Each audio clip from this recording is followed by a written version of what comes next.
Hey guys, welcome to the show. In this episode we're going to be talking about Superman 3 from 1983. Why Superman 3 and not either of the first two movies that are clearly better? Because apparently this is what I do. What for? You want to have a miserable, frustrating life? So, I decided to talk about Superman 3 because everybody's either seen the first two movies and talks about them with love and affection, or they just talk about how bad the fourth one is.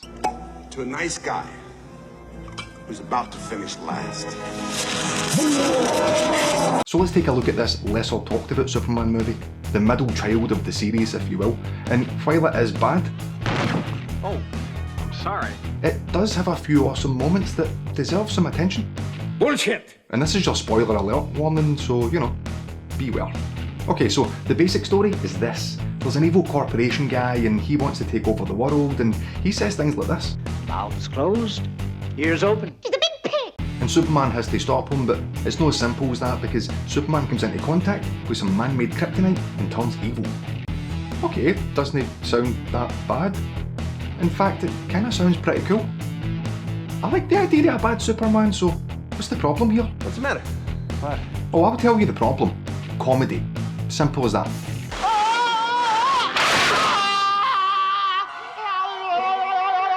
That might not make sense right now, so let's go back a few steps. I wanted to clarify something. The first Superman movie was directed by Richard Donner, and while it was fun, had a few superhero action moments, and with a few jokes here and there. Lois? It knew when to cut the comedy out and give us some more serious moments. The sequel then switched directors mid-production from Richard Donner to Richard Lester, and you can feel the change right away in direction. i.e., the second movie was more comedic. Why do you say this to me, when you know I will kill you for it? Now, while I do appreciate comedy, obviously, it's probably my favourite genre. Well, I see a certain kitten still knows how to scratch. Sometimes it can be used too much, or in the wrong places. With Superman 3, also directed by Richard Lester. The opening sequence is entirely slapstick comedy, which includes Jimmy Olsen getting mustard on his lapel. Hey kid, I'm sorry, I got mustard all over you. Sorry, that was my Brooklyn, New York accent attempt. Oh, you're a smooth talker. You are. I don't know, I just say this hot dog vendor is being fake New York. Or should I just move on? Shut your mouth, sir. So let's start with 3 reasons why I like this movie. How about Christopher Reeve, and Christopher Reeve? So we know from the previous movies that Christopher Reeve is pretty damn good at playing Superman and his alter ego Clark Kent. Let's, push off, shall we? As Superman, he was able to show us that he was smart, brave and confident. I'm here to fight for truth and justice in the American way. While as Clark Kent, he was almost a completely different character, while trying to hide the fact that he's Superman. There's something I have to tell you. I'm really... I was, at first, really nervous about tonight. And that's where I think Superman 3 has something a little different to the other movies. Yes, we get Christopher Reeve playing the part of Clark Kent and Superman as usual, but this time we also get him playing the part of a bad Superman.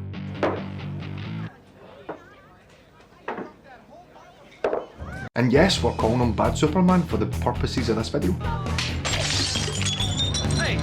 Bad Superman's probably my favourite thing about the whole movie. He's just so evil, sitting there getting drunk, flicking peanuts, going on midnight adventures. Hi. But it's Christopher Reeve's performance that really sells the change in character, and at the very least, he's the reason you should watch this movie. But more on that later. So what is it about this movie that pisses fans off so much?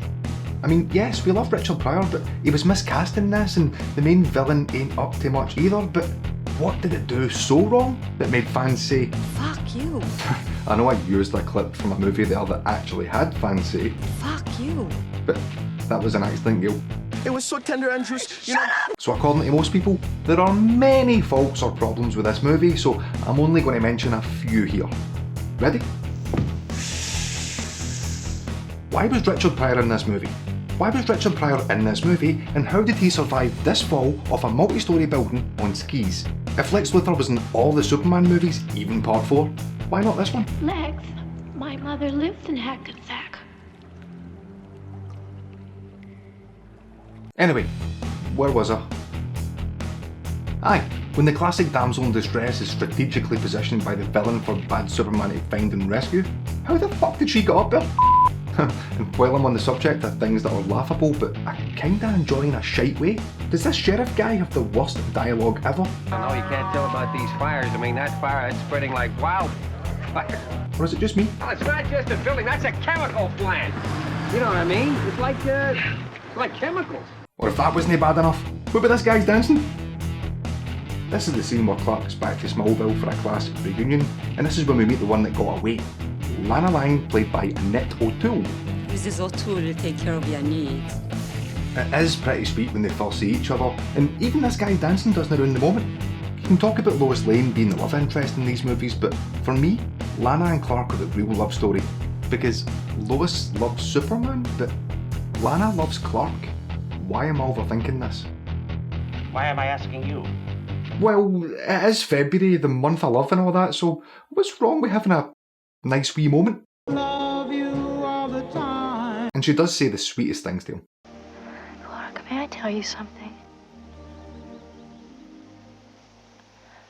My oil pan is leaking. Oh. Wait, what? My oil pan is leaking. What an odd thing to say. Oh, see, there's something dripping. Oh, you mean your car's got an oil leak?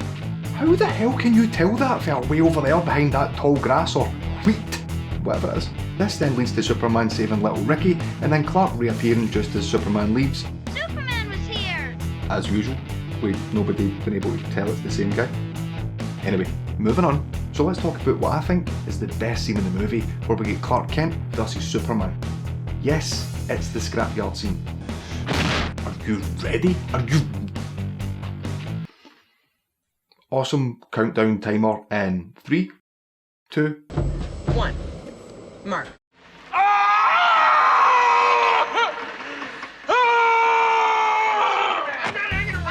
I mentioned earlier how good Christopher Reeve was at playing the part of bad Superman. Well, here's a great example of that. Yeah? Aye. Come on, come on!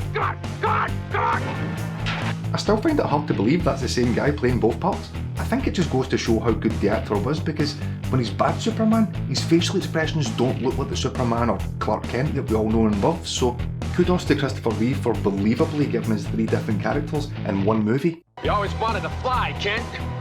Now's your chance. Even the way he flies when he's bad seems different. It's like an entirely different type of flying. Altogether. It's an entirely different kind of flying. And let's face it, when the good Superman revealed himself after the fight, it's 100% awesome and, in my humble opinion, iconic. Gas! Here's something that I couldn't leave out. When I was really young and I watched Superman 3, I loved it, but I always had a tough time with this bit.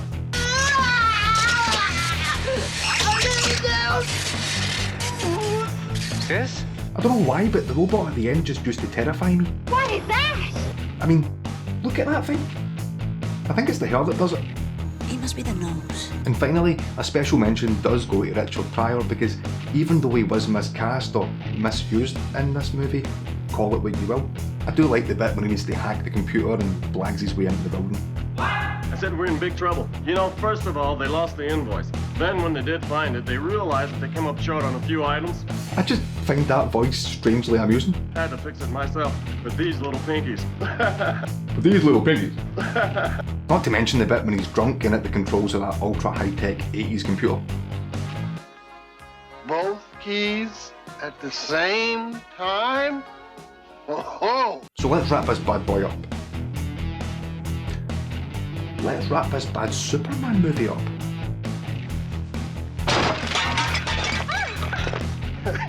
While fans of the original series hail the first 2 movies as the best and the 4th as the worst, and quite rightly so, Superman 3 does not deserve to be hit with the same shit stick that's used to beat down Part 4.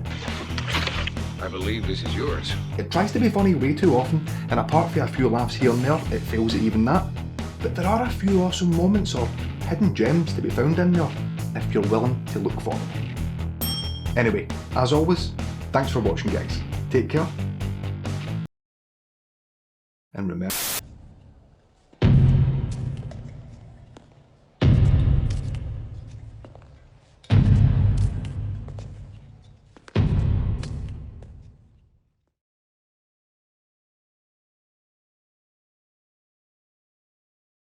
Here we go again. I'll tell you the problem. Comedy.